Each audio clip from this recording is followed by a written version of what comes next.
prinsipnya kita bisa siaran di mana saja karena kan itu pokoknya yang penting ada internet aja itu udah jalan. Dari Young Planner itu sekarang ini kita sedang develop untuk pengumpulan data-data UMKM yang nanti kita akan linkkan di dalam apps. Radio Visit.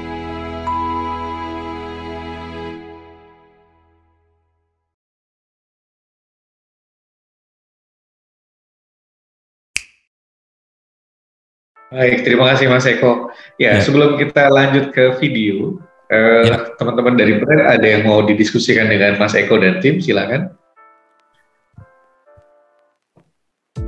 Mbak Hani, sambil saya nanya boleh ya Mas Eko ya? Boleh, Mas Budi.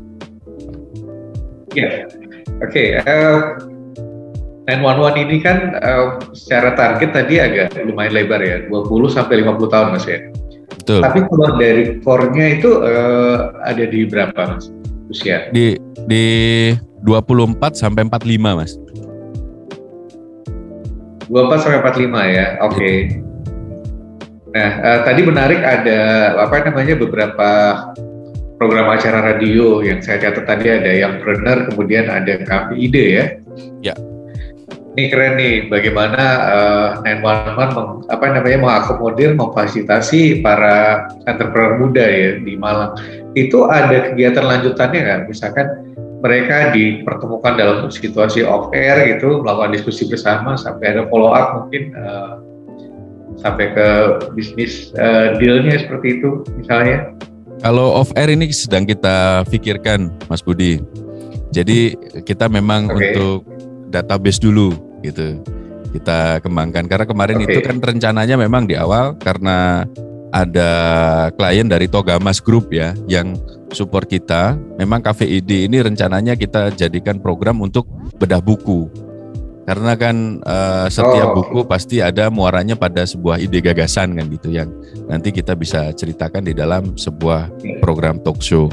Nah, sekali waktu kita memang create untuk membuat gagasan misalnya kayak kemarin sampai pada tataran Malang ini sebagai ibu kota musik rock gitu kan. Jadi kita undang Sylvia Sarce, kita undang praktisi rock dan lain sebagainya sampai mengerucut pada tataran deklarasi. Cuma nggak semuanya bisa dengan mudah untuk seperti itu Mas. Maka kita pilih momentum-momentum yang kita tindak lanjuti dari on air sampai dari hulu ke hilir lah istilahnya seperti itu Mas Budi. Baik, ya pasti dipersiapkan dengan baik ya. Oke, Mbak Hani silakan. Tahu aja saya mau nanya, udah siap-siap. Ya, makasih Mas Budi. Udah siap-siap dia. Takut ini saya kalau ditanya Mbak Hani nih. Enggak, justru tadi karena Mas Budi udah nanya, jadi udah keduluan sama Mas Budi jadinya.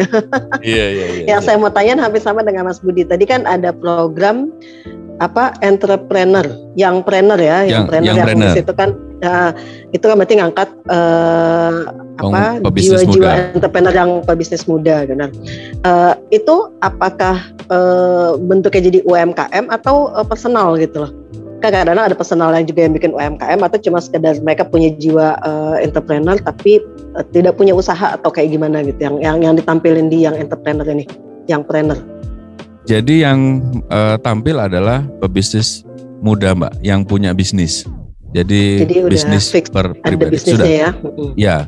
Jadi yang kita ceritakan kan bisnis mereka memang, lalu bagaimana strugglingnya mereka dalam membangun bisnis gitu. Terus bagaimana cerita mereka sampai bisa mengatasi sebuah problem itu, sampai tataran berikutnya adalah strategi mereka ke depan seperti apa gitu. Nah, goalnya tetap inspiring dari masyarakat sekitar, khususnya anak-anak muda untuk mereka berani berbisnis karena sudah dicontohkan dari para narasumber yang sudah tampil di Young Planner kan gitu. Nah, dari Young Planner itu sekarang ini kita sedang develop untuk pengumpulan data-data UMKM yang nanti kita akan linkkan di dalam apps. Sehingga data UMKM itu potensi Malang Raya termasuk usaha-usaha dari teman-teman Young Planner ini kita bantu untuk publikasi di apps kita dan juga di website. Sekarang lagi proses untuk collect datanya gitu, Pak Ani.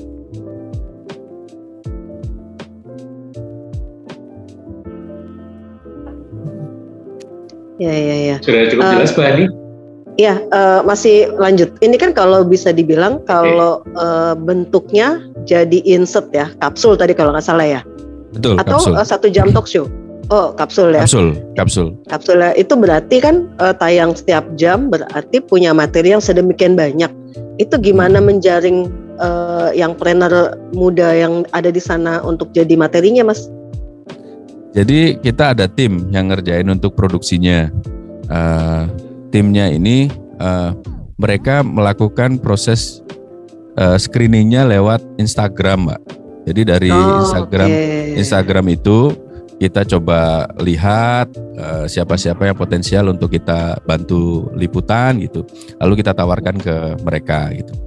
Nah, kalau mereka bisa ditemui kita akan ketemu. Tapi kalau enggak, wawancaranya memang kita gunakan piranti, Mbak. Misalnya kayak wawancara by Zoom atau wawancaranya dengan di record. Memang betul karena sehari itu setiap jam itu sehari paling enggak kita punya 2 materi, Mbak, yang kita akan ulang. Tujuannya untuk supaya paling tidak, karena modelnya kapsulasi, repetisinya harus cukup sehingga itu bisa mampu menginspirasi. Kalau hanya durasi 3 menit tapi hanya diputar sekali, pasti juga efektivitasnya akan kurang ya. Maka sehari kita ada 2 narasumber yang kita akan ulang. Nah, tim setiap hari produksi 1, Mbak. Jadi hari ini produksi 1, besok 1, sehingga hari ke-3 itu kita sudah punya 2 materi yang baru untuk diputar selama 2 hari gitu. Itu kira-kira. Oke. Terima kasih. Silakan Mas Budi, buat teman-teman yang lain yang mau nanya. Ya, teman-teman yang lain yang mau nanya ke Mas Eko, narasumbernya tunggu langsung nih. Narasumber. Siap. Oke, sambil nanti teman-teman ngumpulin pertanyaan, kita bisa lanjut sama video tentang studio tournya ya, Mas. Mas Ilham boleh disiapkan, silakan.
Ya, tur studio tadi.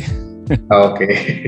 Saya kira kita mau diajak sekalian ke ini Mas, tur ke Stadion Kanjuruhan. Enggak ya? Boleh, nanti diputar Potensi Malang itu ada Stadion Kanjuruhan. Salah satunya. Ada 3 video Mas. Mas itu ada event ya? Ya. Oke. Di eventnya itu dilakukan juga untuk siaran outside broadcast ya? On air ya. ya ada acara apa gitu, kemudian penyiar dan krunya siaran di suatu tempat gitu? Bisa. Sudah ya, kapal mobile. Sudah bisa. Oke. Mungkin ada di video yang kompro yang ada kegiatan-kegiatan yang kompro yang ada 3 yang berikutnya mungkin Mas. Itu di situ ada dokumentasi pada saat kita melakukan kegiatan di luar.